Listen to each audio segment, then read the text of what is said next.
To conclude this day, we are pleased to give the floor to one of the great scientific voices of recent years, who is the Director of Research at the French Atomic Energy Authority, former co-chair of IPCC Group, a member of the French High Council for Climate. It's Valérie MASSON-DELMOTTE who will do us the honor of closing this 2025 edition of the Symposium.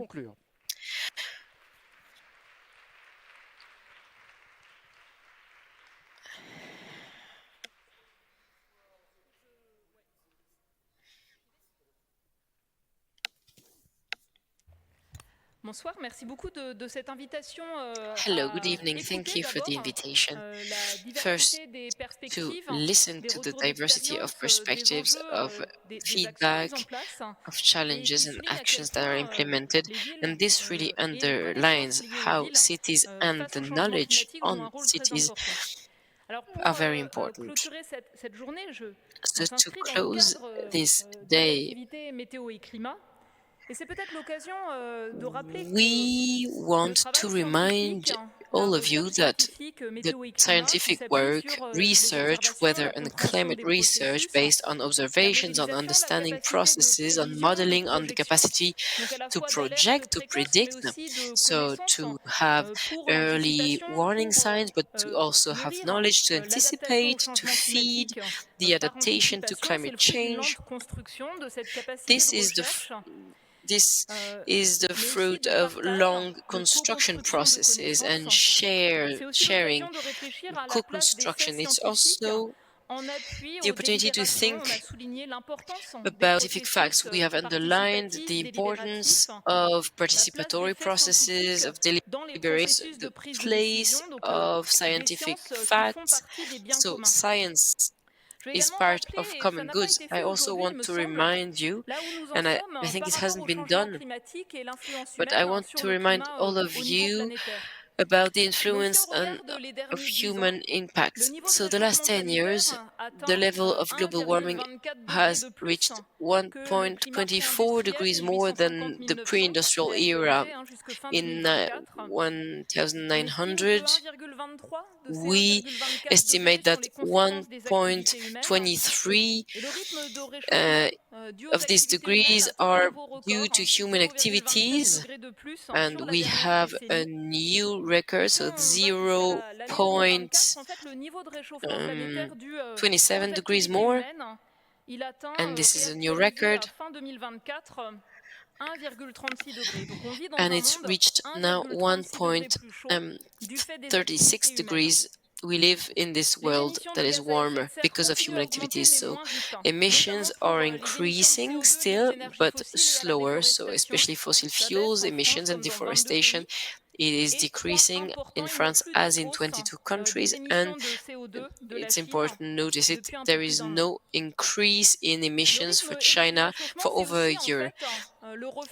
There is also the reflection of the quality of air, the improvement. There are less particles in China and in Northern Europe.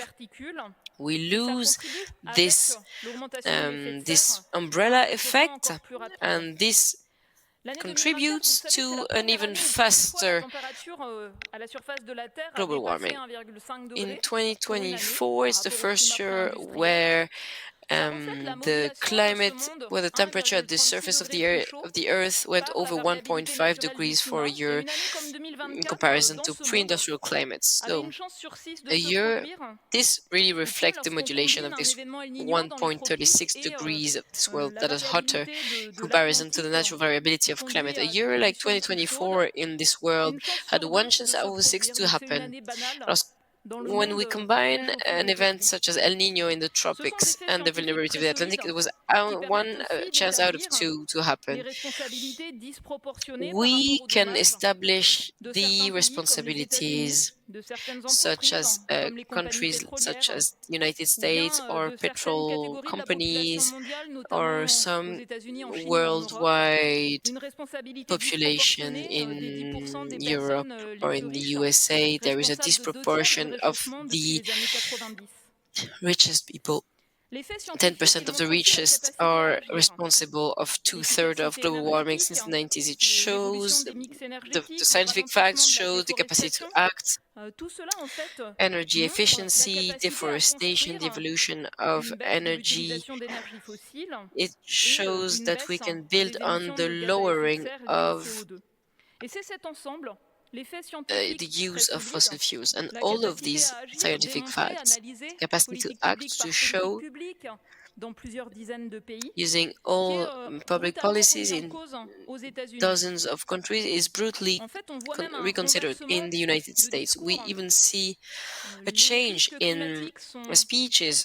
Climate risks are invisible to justify a fake emergency. So, the threatening of species, of health, taking into account inequalities, everything we've been talking about.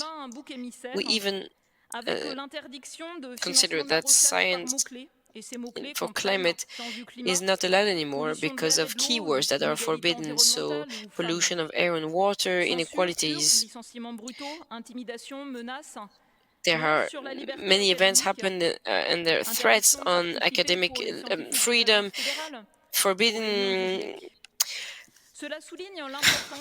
So this really shows how important it is to strengthen the links and the connections between the scientific knowledge, the capacity to act, and the deliberation mechanism.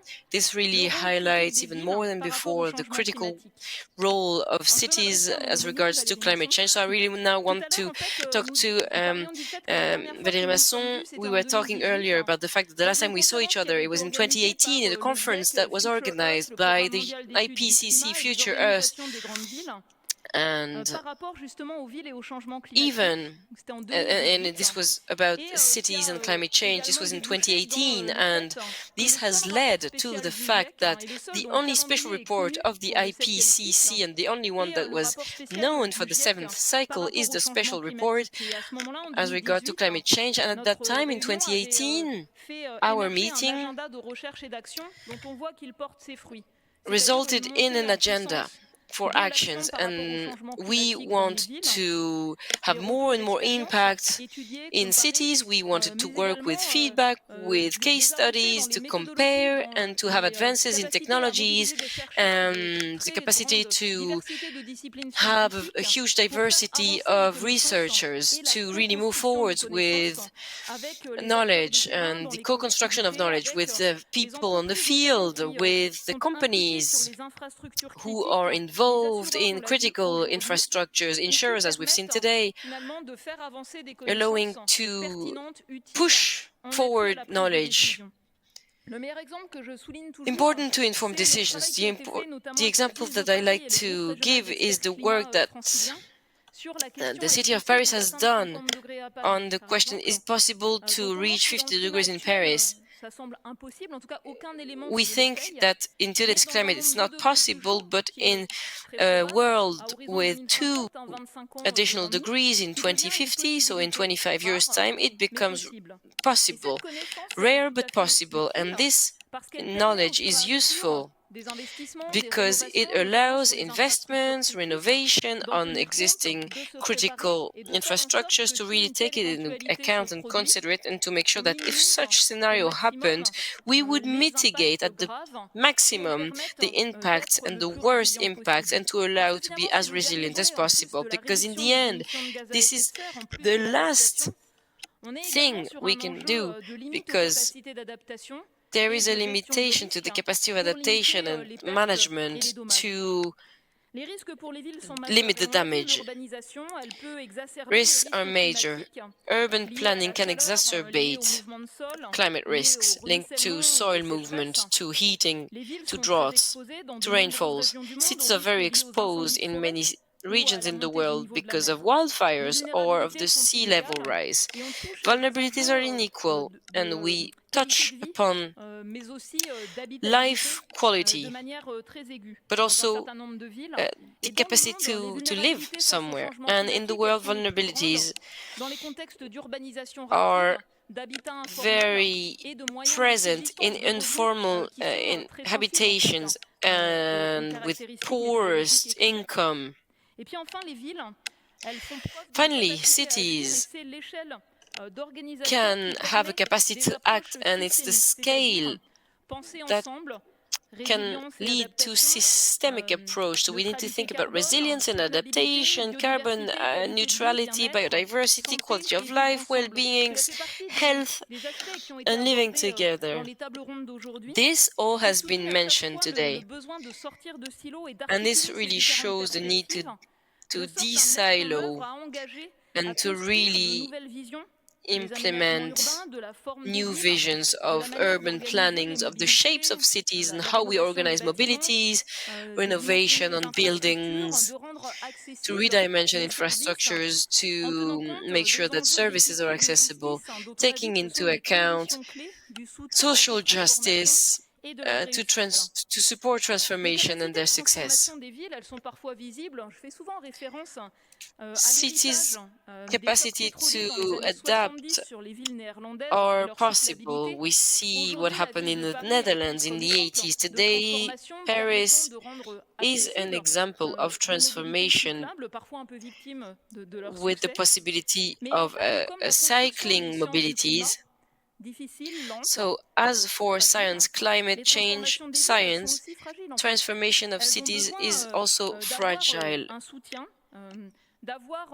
They need support. They need to have resilience themselves, to think strategically,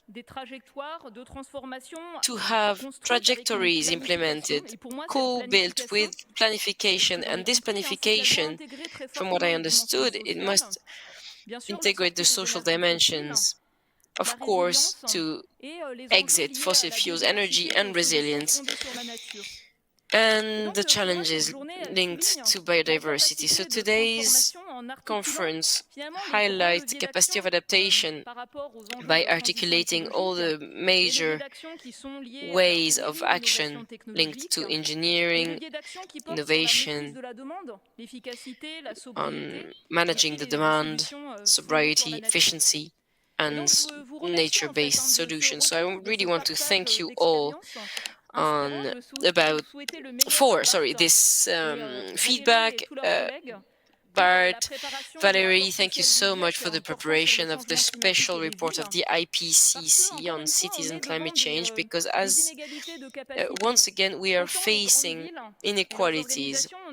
Large cities and their organization have the capacities, have technical services, but we also have very important challenges and issues to make accessible all the feedback for cities that are either small or average and who do not have access to such services, but they can benefit from the report. So that feedback, and as Bart said, to have proofs anchored in a scientific approach which is relevant. Thank you. Valérie MASSON-DELMOTTE, merci. Thank you, Valérie Masson. Dominique Barbotti, you are co-chair of the Association Weather and Climate, and you have the final word. Thank you. So it's Jean Jouzel who is still the president of the association. So maybe to close very briefly this day, I want to say that we co-organize this event with Weather and Climate, Climat, with Christian Agnier, and I want him to come on stage with me, please. Voilà, donc cette journée est terminée. Je ne vais pas vous faire une longue clôture. Je veux simplement quand même rappeler, rajouter quelques remerciements à ce qu'Éloi nous a précisé tout à l'heure. D'abord, évidemment, nos remerciements vont à la mairie de Paris qui nous a accueillis dans cette fantastique salle, et puis un peu en particulier à la maire Anne Hidalgo qui a bien voulu venir ouvrir ce colloque ce matin. Ensuite, nos remerciements vont à tous ceux qui nous soutiennent, en particulier tous nos partenaires qui soutiennent l'organisation de ce forum. C'est pas toujours évident, mais il faut que vous sachiez quand même que l'organisation d'un tel événement coûte cher, même très, très cher, et que si on ne trouve pas les moyens pour les organiser, on ne peut pas le faire. Il y a des moyens techniques, il faut faire de la communication pour pouvoir réussir ce genre d'événement. Et donc on remercie beaucoup tous nos partenaires. Ensuite, il y a tous ceux qui ont travaillé. Alors, il y en a beaucoup, je ne vais pas tous les citer. Il y a pas mal de bénévoles, et en particulier tous ceux qui étaient dans le comité scientifique, qui ont travaillé pour justement délivrer tout ce que vous avez pu voir aujourd'hui. Les salariés, les sous-traitants, toute l'équipe de Christian. Et puis bien sûr, vous tous qui êtes venus, non seulement ceux qui sont venus aujourd'hui, mais je vous signale qu'il y en avait beaucoup qui étaient, vous l'avez vu, enfin entendu en tout cas, qui étaient en distanciel, qui ont suivi une bonne partie de la journée. Il y en avait pratiquement au total, il y avait à peu près 150 personnes qui ont été connectées aujourd'hui dans la journée. Donc merci beaucoup, et puis je rappelle alors d'abord merci à Éloi donc pour l'animation de cette journée, très efficace et très, très agréable. Donc merci, et puis je vous souhaite... Je répète, l'a dit tout à l'heure, And let me repeat, as I said, you can still rewatch, probably by the end of the week, you can rewatch all the debates of today and all the presentations. I would like to wish you a safe trip home and a nice evening.